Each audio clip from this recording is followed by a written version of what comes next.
Just Kim. Yeah. So I'm going to tell you guys before I do any jokes why you shouldn't let any female do anything for you. Because I asked her when she was at Walmart to pick me up a notebook so I can write my jokes down, thinking just a normal notebook. No. Fucking Hello Kitty notebook that now has my set list in it. Yeah, you laugh. I'm rocking a Hello Kitty notebook, and I'm damn proud of my Hello Kitty notebook. Just so you're aware. The math department is gonna love it. I'll give them the Ninja Turtle ones for that. Yeah, turn down Ninja Turtles, Transformers, fucking Hello Kitty. Yeah, it's like she knew you were gonna be working with Korean children. It's something.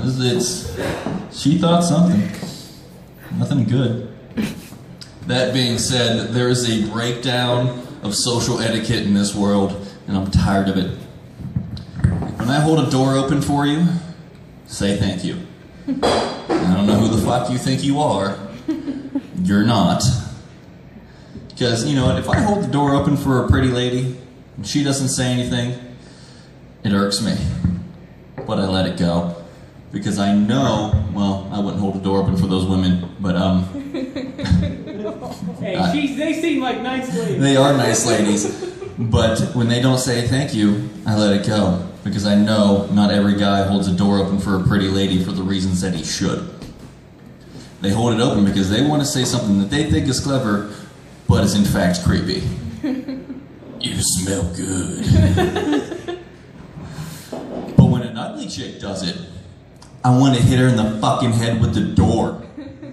I want to put another ugly ass dent in that face of hers. And I'm over it. That being said, I went out to a deli one time with a young lady, and my sandwich shows up, and there was a pickle next to my sandwich. There's a little backstory. I fucking hate pickles. I fucking hate them. I don't want them on my sandwich.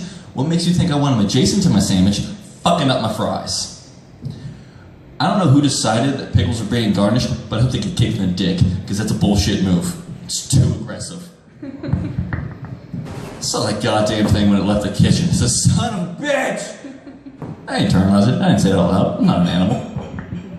Let him set my plate down, picked the pickle up, set it on the table. Looked up at her. By the expression on her face, you'd have thought I took my dick out. And let's just set that on the table. She was disgusted. Appalled.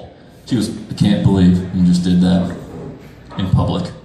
I can't believe you just put a pickle on the table. I said, well, one of us needs to settle the fuck down.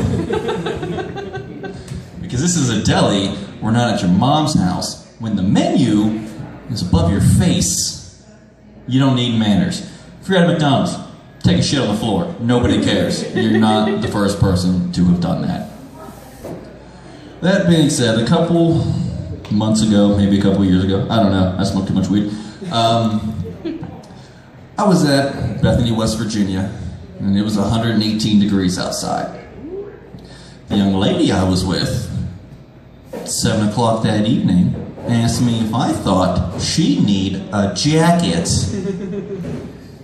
Now, I'm a comic, so, as all of you know, because you're all comics, when people hang out with us, they try a little extra hard to be funny. It's awesome. Thought this might be one of those times. So being a gentleman, I said, hey, you fucking with me? She goes, no, you think it'll be chilly? It's 118 degrees 3 hours ago. Do you know what kind of meteorological event would have to occur for the temperature to drop 60 degrees in 3 hours? Did you hear sirens? No?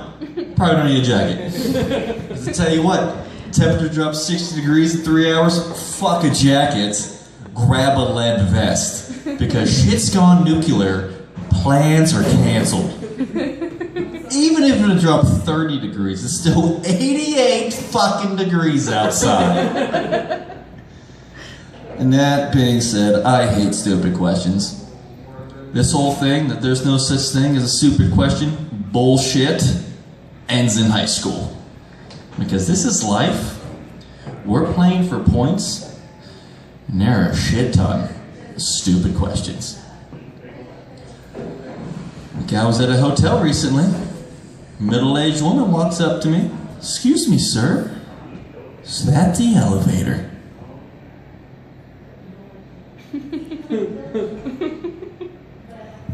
Are you shitting me? What other door looks like this? No, as a matter of fact, I want you to name another fucking door that opens magically from the middle. Has 2 buttons on the side. Name it! Because you can't. You think people are walking in there and disappearing? Is this an episode of Star Trek? No? It's probably the goddamn elevator. And I don't know if everyone has heard, which you have because you've all seen my act before, about the 3 backpackers that got arrested in Iran. If you haven't, let me tell you what these fucktards did. They went to Iraq on vacation. I didn't even know you could do that. You said Iran earlier. I'm getting there. Can you Priceline a Baghdad trip? Really? But yeah, they went to Iraq, and they went to the Iraq-Iranian border, and they got arrested. Because it's not hard to find 3 white people in the middle of the Iranian wilderness, is it? They were the only white things for hundreds of miles. They were visible from space. Alright, and every family has got a fucktard in it. And if you can't think of who it is, it's you. And since there's 2 women here tonight, I'm going to be talking to you about your clothing. Let me tell you something about your shoes, your nails, and whatever this stomach belt thing is. It's the most confusing goddamn thing in the world to me. Belts go here. Can't just start putting shit wherever you want to put it. I didn't show up with socks on my hand like, oh, it's comfy. It's like a beer goose. If I just keep grabbing beers, you know, thinker. And you know what? Keep doing it to make you think makes you look skinny. It doesn't. You know what makes you look skinny? Actually being skinny. You know what? There's not a lot of guys standing around going, you know what? I wish girls dressed more like Santa. Big black belt, maybe a sack full of shit on it. Be sweet. And your shoes? Come on, ladies. Look at pick a pair and let's go. I'm tired of waiting 45 minutes for you to pick out a pair of goddamn shoes. And guys don't give a shit about your shoes. A little newsflash about that. Never once. I've been with a group of guys and they say, you know what? I was totally gonna fuck that chick, but her outfit didn't make any sense. Sandals and a dress? Really? Does that make sense? I don't think so. And your nails? Yeah, we don't care about that either. You know what? Haven't been at a bar like Frank's and heard a guy go, oh, fucking check out the nails on that chick. Unless they were like 6 inches long and then he said to him, oh, fucking check out the nails on that chick. Imagine getting a handy from Edwina's scissor hand over there. So much blood. So much blood. And with my winning attitude, I'm recently single. Thank you. And I know some of you are looking at me like, you should probably hang on to anyone who's hanging out for any amount of time. You'd probably be right. But that means I had to start dating again, which I hate. I'm over it. I want to go back to clubbing women in the head and taking them back to our apartments. Anybody with me? One person, thank you. And you know what? I don't know how far we've actually come from that. You know what? What happens? You go out, go to a nightclub, meet a girl, you start talking to her, you buy her a drink, you buy her some more drinks, you start dancing. If she's there at the end of the night, see what happens. You're essentially clubbing them over the head, you're just using a different instrument. Because I'll tell you what, I feed a girl 9 vodka tonics, I hit another one over the head with a bat, they get the same fucking look on their face.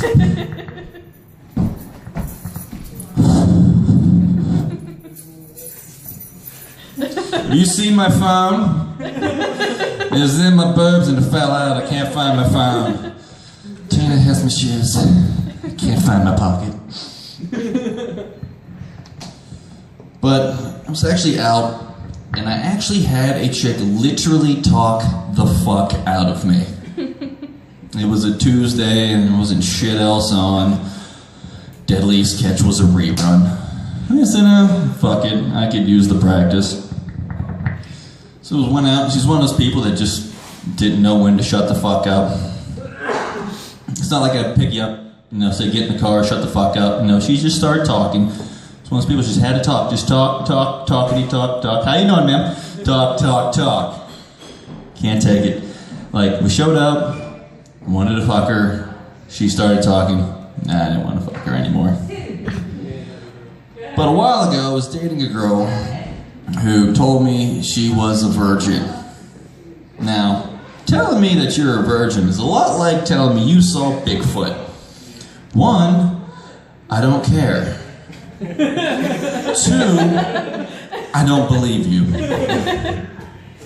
But she took me to a bar that was in the bottom of her apartment complex. Which was great news for me, because A, I knew I didn't have to perform that night because she was a virgin, and B, I didn't have to drive anywhere. I just had to lean up against the walls, wait till I got to the elevator, switch walls. I was drinking Jaeger and Corona all night, one in each hand, went to bed, feeling delicious.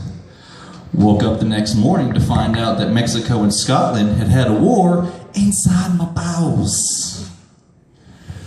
And you know what, virgin or not, I kind of liked this chick and I didn't want to ruin anything, but the PSI in my stomach was hitting red line limits. A substance was going to breach an orifice whether I liked it or not. So she got up, she went to work, and I laid there, and I decided I'd take a shower, seeing the morning I had, and thought it'd be best for everybody. But I looked in her shower and I couldn't find a bar of soap anywhere. So I called her, I was like, hey babe, where's your bars of soap? She goes, what are you, poor? She goes, just use the body wash in there. She introduced me to that, and body wash introduced me to a new word, exfoliated. You know what that means? It means there's rocks in that shit. Alright, I didn't know. I went full bore. Oh, my nips. Oh, I think I ripped my nips off. Why are the rocks? Is your skin that bad that you need rocks? And what happened to a bar of soap? Has anyone seen a bar of soap recently? What are you, poor? Yeah, I am. I am poor. Thank you, Colin. Alright, but you know what? The last ex, you know what? She was a worrier. That was her Pinterest. You know, and I like to go out, and we were just two different people. That's why we broke up. Because, like, the first time I stayed at her place, she said, hey, you need to sleep on this side of the bed. I said, that's fine. She goes, so like your side or something?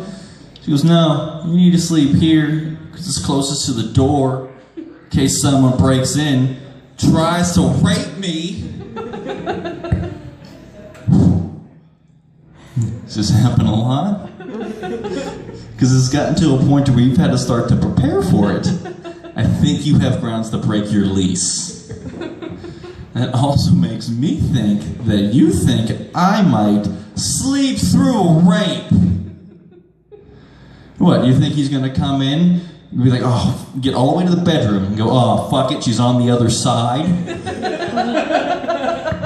No. You know what? Worst comes to worst, fucking nudge me.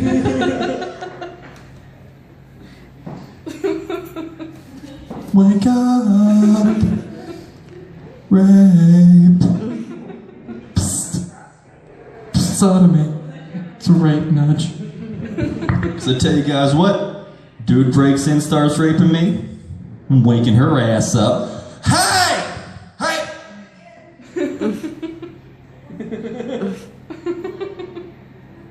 What do you mean, what? There's a dude plowing the shit out of me back here. I kind of think he was looking for you. Alright guys, let's get Tom back up here. This is a shit show.